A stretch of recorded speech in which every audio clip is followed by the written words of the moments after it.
Okay, so I am just beside myself as usual about my children. This is unfathomable, extreme child abuse happening here.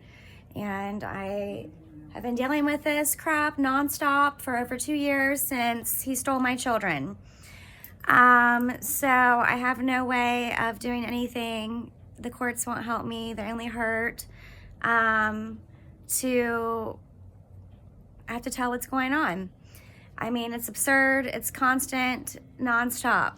But let me take my mind and heart to another crazy story of this whole situation.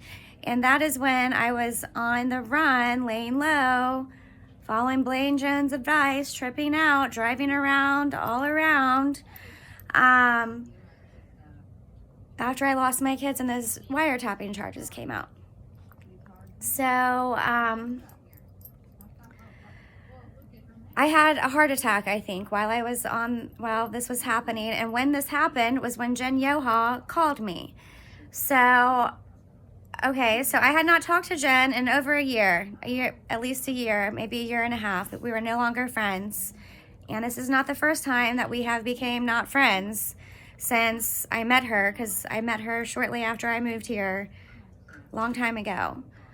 So, and then she reached out to me because her sister, Angela, was my Facebook friend and saw that I had just lost my kids. So Jen reached out to me, and we talked and hung out like twice during the time frame of me losing my kids, and then her telling me my charges came out. She brought me coffee the morning I was going back to work the next Monday. Like, I have to work. I got to get $5,000 now to get my kids back. I was just like in shock. And then I go into work and she's calling me. This is at my house because I worked from home.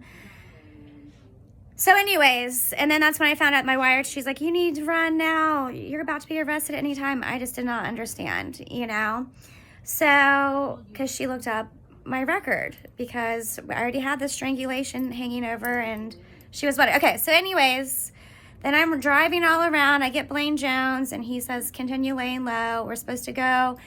And he said he's going to bring me in. The news are going to be there and I'm going to turn myself in and I'm going to go home. And he said it was probably going to be like the following Tuesday, and then he kept pushing it back, and then he found out that they were going to revoke my bond then for the strangulation, which I wasn't even aware that I was even on any bond for the strangulation. But anyways, so that's what happened. And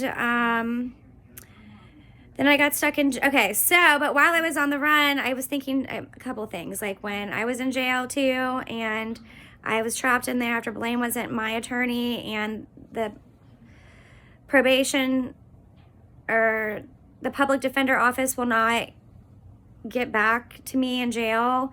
They're fucking me over. And then I end up with Emily, thanks to my dad. And Emily then came in and fought for me, and they had to bring Geno in. I come in shackles and chains and cuffed, shackled around my waist, ankles, and he's wanting to keep me in jail. And so anyways, obviously the judge let me out. And but so when I was on the run, and this is when I was really bad off. I'd been going for a while at this point, and I was not well. And Jen is calling me. And I don't know, I think she sent me a text message saying police were just looking for me at her house.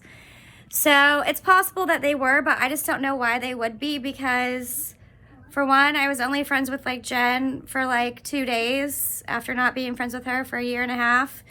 And then she's trying to contact me while I was on the run, and I really just wanted nothing to do with her. She was highly annoying me and trying to take control of the situation, whatever, So I don't understand. I mean, I don't even think we were Facebook friends. I don't know why police would be looking for me at her house is what I'm saying. But she told me this, and she also told me that police raided clinic, my medical marijuana clinic where I worked, looking for me.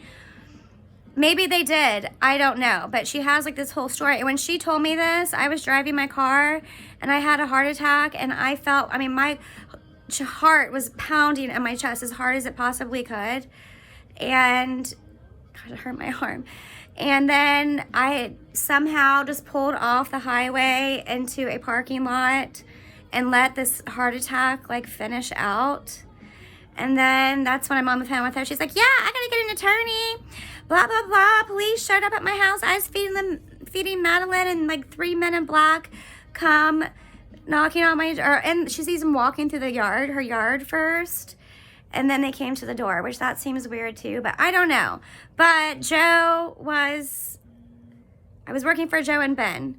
And I'd worked for Ben the longest, and Joe called me and told me that the police did call Ben, but I never heard of anyone showing up to clinic. And I just thought just now that maybe that was even a lie. That, I mean, police were obviously looking for me, but I pretty much think I don't think they just stuck around Westmoreland County around my house, basically. I don't know, but I don't know if those are true stories or not, or I don't know if it was just a way to get my attention to talk to her, but I just thought I'd share that.